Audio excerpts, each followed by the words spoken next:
Ora, tuna hianin hei suốt hero ta khanin sahaman tuten lenan deng le tram ta tui tle minaron pun dewa chu chu saha aron kai le sei hei len deng kon tam viau maya ma se aman thei vak bel lem lo tlat mai eng po ri se i han dai kai vele chinang soloma solin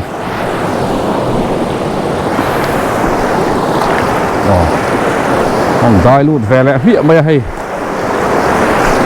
xuống thì không viêu bây giờ khu tả quân bạc hạt xuống này làm ăn đi anh dai po har tar yêu mày đi đang ăn ngót chui ta lâu áp sắc chốt tổ mày lên đây con tắm lại bây hay xuống tu ru riêu mày à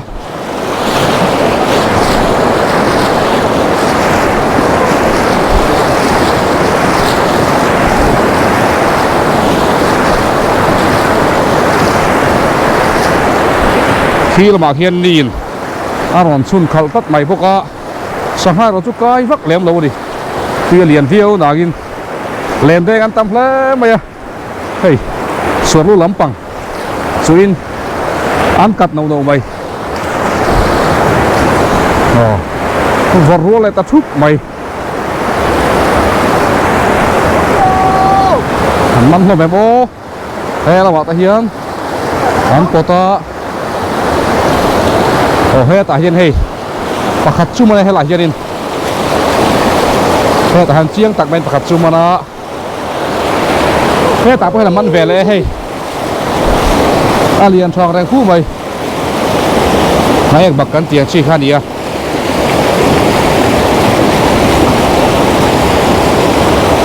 ala hi ol ai lutuk lo heng saha hi an pang par hian hling adi pa wangin ol sam takalak zung thei ani chia lawa tim kun deuh takalak an ngai ni amai ro chu sangha thi ma takan nia he ta po hian hei ta he chon hei ase ko bia mai ni hei sangha an wang riau mai a khi ta hian na man le a pakhat te te chu man lo mo ni khi là hết sạc bom ạ, không mặn to,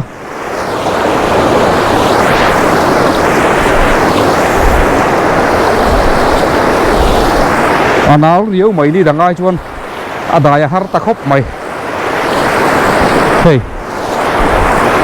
hẹn lại tùy pon té ăn lằng, po khá suarin, không hẹn riêu to mày, tùy alo tam ta deuh bawk a ti hianin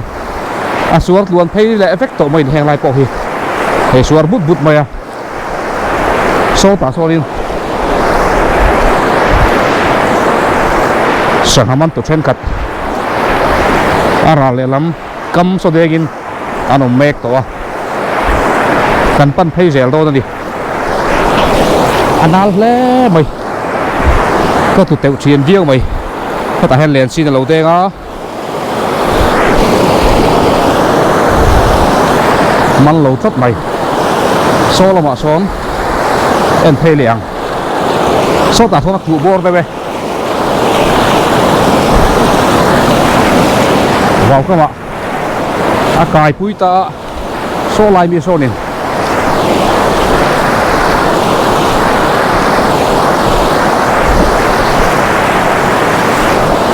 sahaman te kanen sak don kal chak thei point to lo lunga na lutuk mo zabun point om zia nei vak lo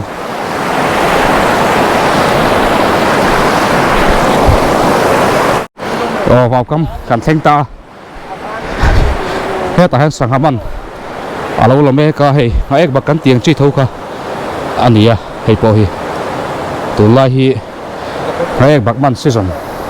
ani chau tra ni hei heta hianin aron khu fu nual maya ai bak ho vek khan dia hei heta te helan lom boka ve khat khu fu a man deuh nual hi chuanin a zia ve viau zel mai hela hian lian deuh hlek mek bak alo man le boka ala don meka ala khi a ol ai lo deuh ni a hi hian mi surang ti thom box sia lian tha viau mai khu man nual to mai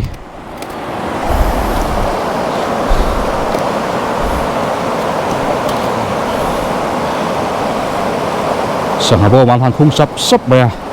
he ta po hen he lak tur tam to tai chuan man hem to hlek ani chuan a sang habo mi he khai arun khat don mai he chu man tam fu mai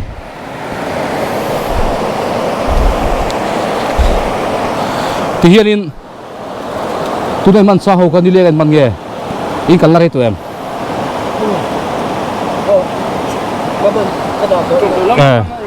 chon man te ani tlang puya ji nga tang hi chuanin anom ni leng lem big lawa helampang ral poi hei tui lo khu he viu to maya ton tum ro sur khanin tui aron tilian to ni hi ta hian an man chho phe pheu zel boka kan hem ngai fal deuh ter suang lu an thut mek ani he ta hian an deng le don nia hetian han den zo to hu po hianin an la deng le thin thowa chuan minit som panga te dar kar chan ve te tuyom dana zerin sahan ha kai le ta thin ani manang emo haron man le tap mai te ta hian hei an muka pakhat churon man ve le va mai he la hianin hai bak khau khani hai bak man season alam diri ani tikhanin sangaman tu tekhanin an ngak le mek to tuna hian solam rala len deng tu ta son lan man tam jok karina wangin an nga le tura an deng lai ko var tur hianin kalet le nal nalani ara le lama sangalaman tu te po khanin ilo kal nalama khanin lai kai chon man than jok kan ring suar puyom nalamani an tia chuwan chuan min be sei pui zo ko wangin sangaman tam lai ko var turin kan let phei le nia akhir khan viu me han let le po hi ole suar khau kha hai ti hianin kan dai let le ta nia ma bang na ko be mai a ta sa ve ve la tu han ko ma anang zu le pe me ni dang ai khanin camera de na han dai phei chuanin thuk pa te hom sia tuy rom dia na chu chuanin pa te ka ron siam tam ngen do ni nau tak mai dia din he har khop mai a ti hianin athang lama te hian suar alian zuala ni dang la ka chuan dai har ve khop to mai aturu tham viau mai he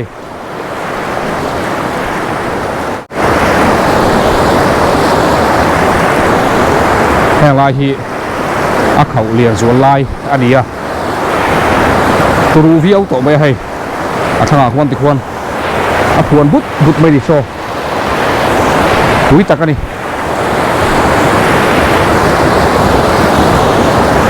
tui hi alian zela ada hi ahar sa tula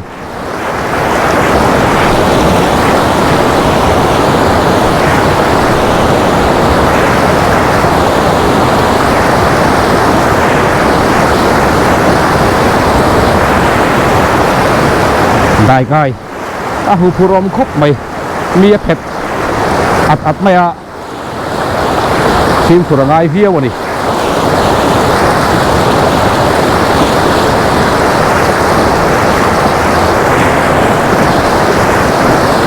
kan dai kai thei lo ga min lem dei men ti te ko hom viau mai sim khuru takadai angai tat mai náo to lu tuk kala hi khau zual lai to a suar pon lian hle mai a camera tu kan lo la chuanin question takin a dai de pop pop thenga ma se camera ne na han dai pop pop tur chuanin a hlau om ve de wani helai hianin sangha bom pathum alo oma an man to hlom mi han en chin teng hei heta hianin khai hei man vele nuol mai tak o han sangha nuol mai khu chuan heta hianin an en vele chinila khai helai po hian hei Japan sangha kan ti te po khalian tak tak lo man tat mai heta chuan kezi khat chuang san chu hei chu ni tat mai man tha vele viau mai a helai hian om boka ihan hong vele chinila hei hi heta po hian om vele nuol mai khu ma ek bak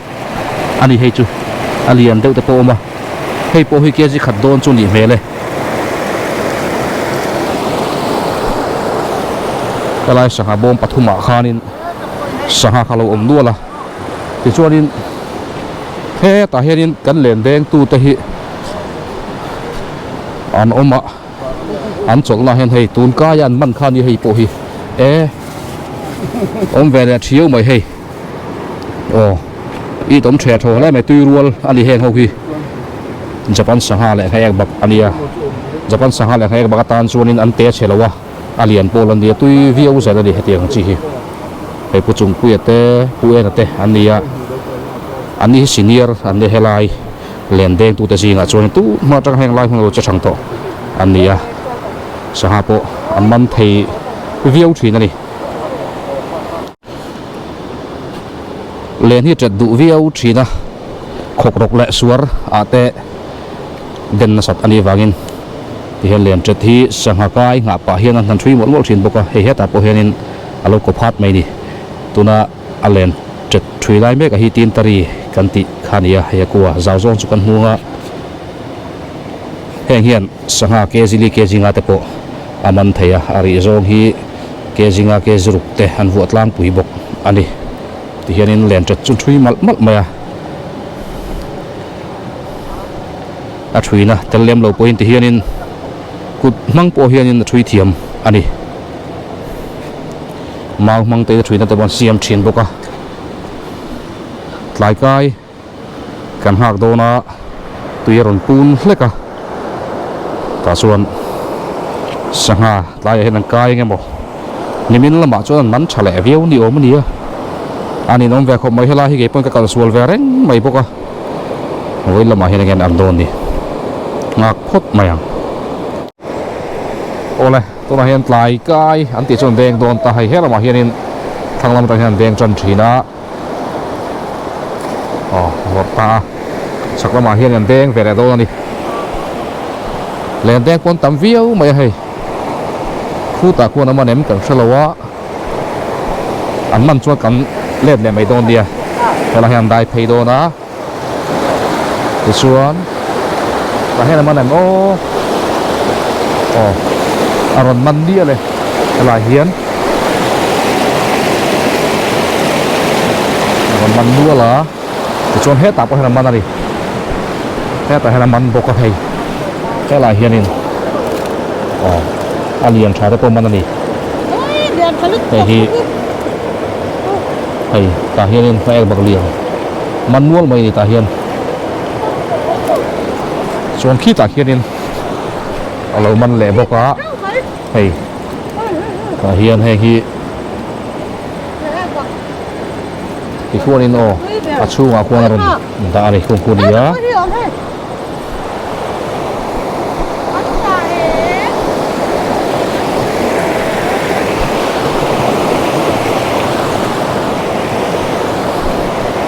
so ta so ran dai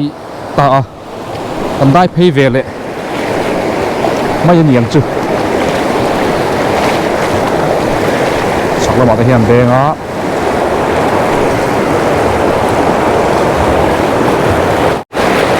hela hianin aron man vele nual mai hei hianin aron bet vele nual ani chuan hela ma ta kan om boka mai kai ania tem chu na zia ve dewa ma se sangha kai tam pui kan tiang chi kha chu alani phatat lawani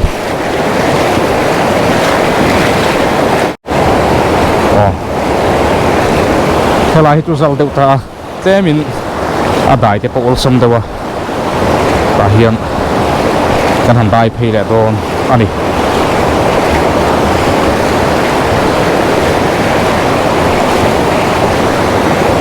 man chun man deuh nial hlom maya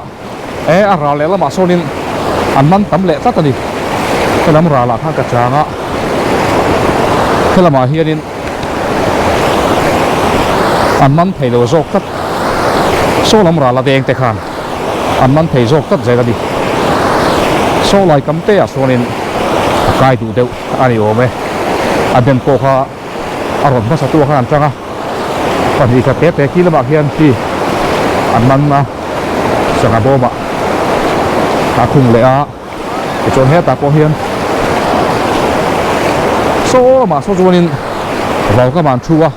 an sang haman san la mol mol do me chu chu kan ko var do na ni hey ara le la ba khalin an lo man nual mai ni he la ma he kai tat sa ha ti hian la mol mol me hey an khu bor nem viau ma he la ma sa ha te an man boka ti chuan hei le na hian in enge mo zat sa ha ala beta an la nual to boka he la ma po hian ti hian la mol mol mai ni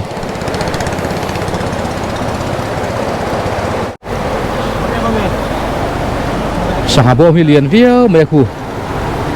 om nual to mai an khu fuwa an deng non man meu lo ni chu thei helai bi pe chu a khat do ni sa ha bo hi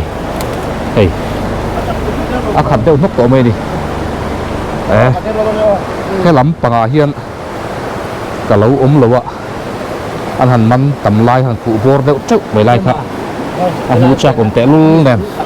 cả tráng phụ lâu đeo hết cả đi thế cả hiền liền lại khóc mà hề cái bằng liền cho tắt mây đi hề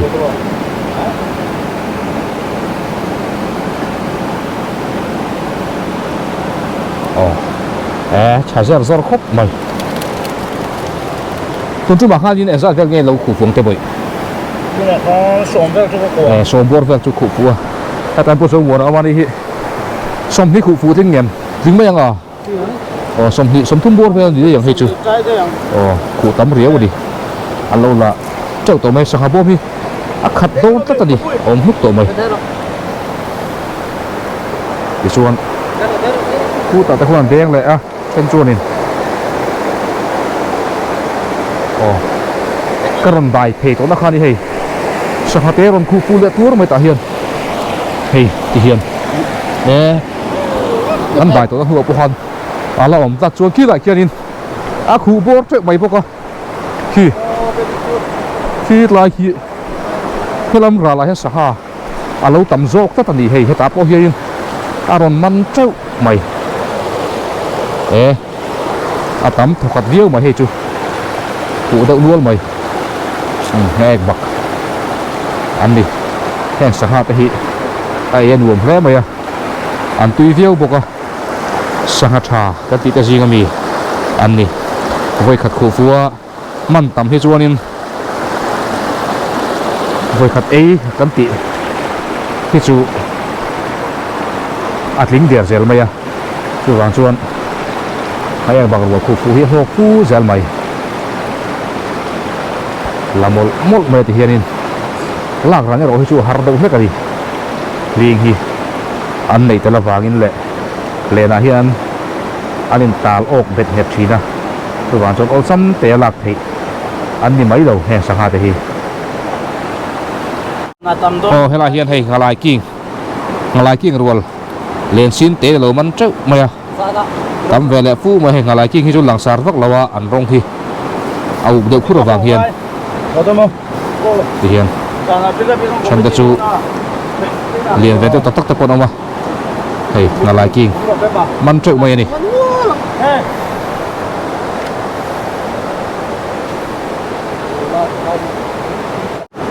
ngài lại kinh hiện chiang tiếp tục kinh thầy căn mụ thầy nam thì hiện của tàn kinh là cái ngài lại kinh thì arep tập quân tuy về viu mày anh thủ tới đèn thành chú mi là kil te vào tam kil te lo tom khoma alo tom khoma chu chu